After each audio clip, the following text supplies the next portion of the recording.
nouvelle surface. Alors bonjour et bienvenue à l'atelier. Aujourd'hui je vais vous parler d'un nouveau produit que j'utilise maintenant à l'atelier et que je me suis procuré dernièrement pour un certain travail. Et c'est une surface caoutchoutée qu'on appelle Technofloor, qui peut être utilisée tant à l'intérieur et à l'extérieur. Donc le truc, ça se vend sous forme de rouleau. Dans le cas qui me concerne, j'ai un rouleau de 54 pouces par 24 pouces de large, épaisseur 1/8 de pouce, mais j'imagine que ça se vend là, probablement là, dans des plus grandes dimensions, avec une épaisseur un peu plus volumineuse si on veut. Donc ça ressemble à ceci. Évidemment c'est fait avec du caoutchouc recyclé, donc ça a une petite odeur de caoutchouc, mais une fois ouvert, je pense que l'odeur disparaît là, après quelques jours. Puis disons que c'est pas très agaçant non plus.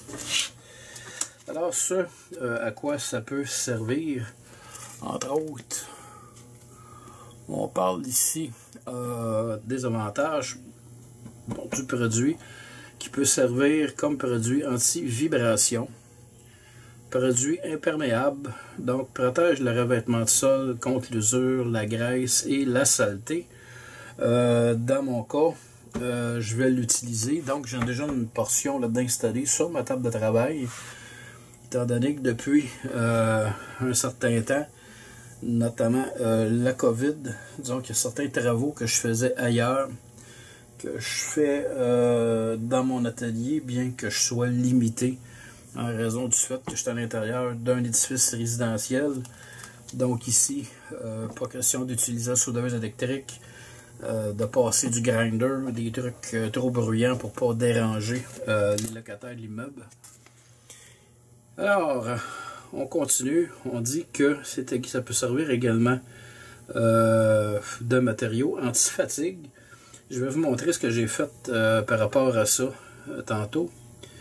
Ici, on parle d'un produit résistant, spécialement conçu pour résister au frottement causé, par exemple, par l'utilisation d'appareils d'exercice réversibles. Là, il faut comprendre, lorsqu'un côté de la surface commence là, à être un peu altéré ou endommagé, on le revêt tout simplement de côté et on prolonge de cette façon sa durée de vie.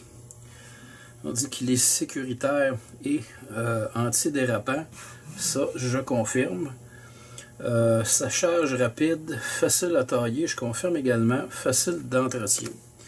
En ce qui concerne l'entretien, on dit ici secouer ou balayer le tapis. En ce qui me concerne, dans l'atelier, c'était un balai à neige dont le manche était cassé, donc j'ai récupéré et j'en ai fait tout simplement une espèce de brosse pour nettoyer la table de l'atelier, donc ma table de travail. On dit également laver à l'eau et utiliser un savon doux si nécessaire pour un usage extérieur, nettoyer à l'aide d'un tuyau d'arrosage. Placez simplement le tapis sur la surface à recouvrir. Pour plus de sécurité, appliquez un silicone adhésif. Là, évidemment, si on veut l'installer sur une surface qui est peut-être un peu glissante, à ce moment-là, d'utiliser un silicone juste pour saisir la portion caoutchoutée avec l'autre surface, ça peut offrir une certaine protection. Je me suis fait, avec ce caoutchouc-là, un tapis anti-fatigue. Donc, j'ai utilisé un autre matériau ici qui s'emboîte. C'est comme des grosses tuiles qui s'emboîtent les unes dans les autres. Donc, deux tuiles comme celle-ci et l'autre surface, tout simplement, j'ai installé une portion caoutchoutée. Donc, c'est devenu un tapis anti-fatigue. Bon, c'est lourd un peu que l'autre caoutchouc, mais c'est quand même bien. Et ça se nettoie facilement. Évidemment, suite au travail que j'ai effectué avec ce matériau-là, j'ai conservé évidemment plusieurs retailles. Et lorsque je conserve du matériel comme ça, généralement pour moi ça devient de la matière première. Donc il peut être utilisé ou utilisable de différentes façons. Donc j'ai plusieurs rouleaux comme ceux-ci que j'ai conservés. Et dans un tout autre ordre d'idées, lorsque je fais des montages en électronique ou je répare des appareils, il arrive souvent qu'en dessous de l'appareil, vous allez savoir de quoi je parle, il y a souvent ces espèces de petits morceaux de caoutchoutés qui fait en sorte d'empêcher l'appareil de glisser ou que l'ensemble de l'appareil puisse frotter par exemple sur une table et éviter de graffiner par exemple la table. Et il arrive souvent que bon, il manque une des pattes là, en caoutchouc. Alors ça va me servir à recréer ces pattes-là parce que j'utilise ce qu'on appelle des hollow punch. Ok, je vais vous montrer les petites pattes et ensuite des hollow punch.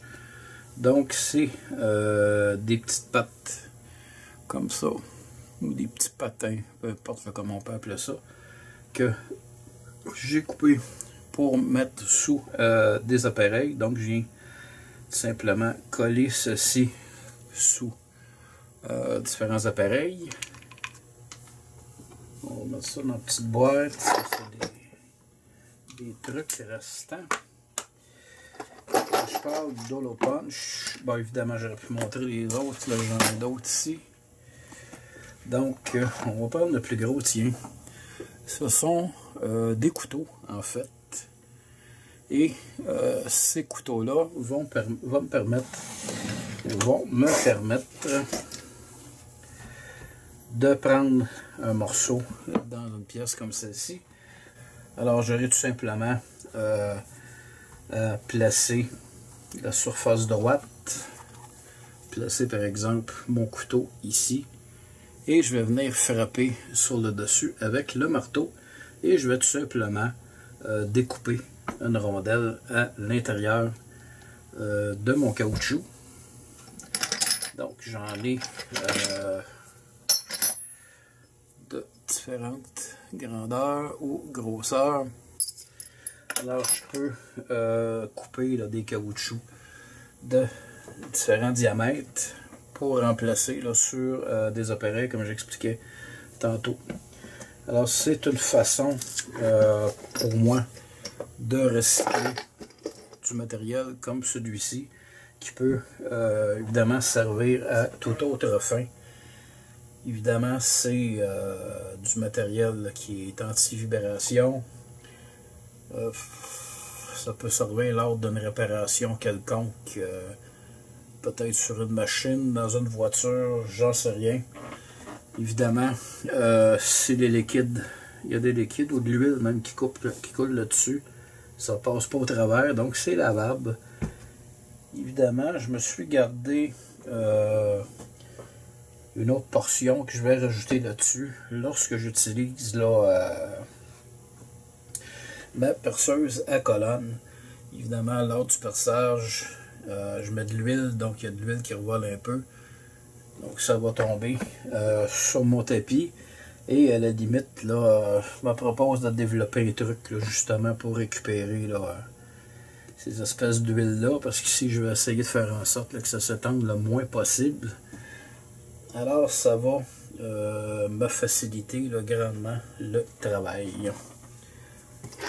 Alors c'est ce qui complète la présentation de ce produit-là. C'est pas sponsorisé en passant, donc je ne suis pas payé par la compagnie pour parler du produit en question. mais lorsqu'un produit peut faire l'affaire, être utile dans un atelier par exemple, ça me fait plaisir d'en parler. Donc on voit ici en bas l'adresse du site web de la compagnie en question, qui est la compagnie Technoflex. Évidemment, je vais utiliser le produit pendant un certain temps et je vous ferai une autre vidéo éventuellement pour vous parler, par exemple, de la durabilité du produit. Mais j'ai l'impression que le produit va durer quand même assez longtemps. J'utilisais avant comme revêtement un matériau comme celui-ci que j'achetais dans un magasin à rabais, ici au Québec, Dollarama pour ne pas le nommer. Évidemment, ces surfaces-là, je devais les remplacer souvent. C'était conçu, entre autres, pour être placé dans les coffres d'outils. Mais je peux vous dire que ce produit-là pourrait être également placé à l'intérieur, par exemple, d'un gros coffre d'outils. Et comme c'est imperméable et que ça se nettoie bien, donc c'est un produit dans un coffre qui pourrait durer excessivement longtemps. En espérant que vous avez aimé cette vidéo, je vous dis merci et à la prochaine.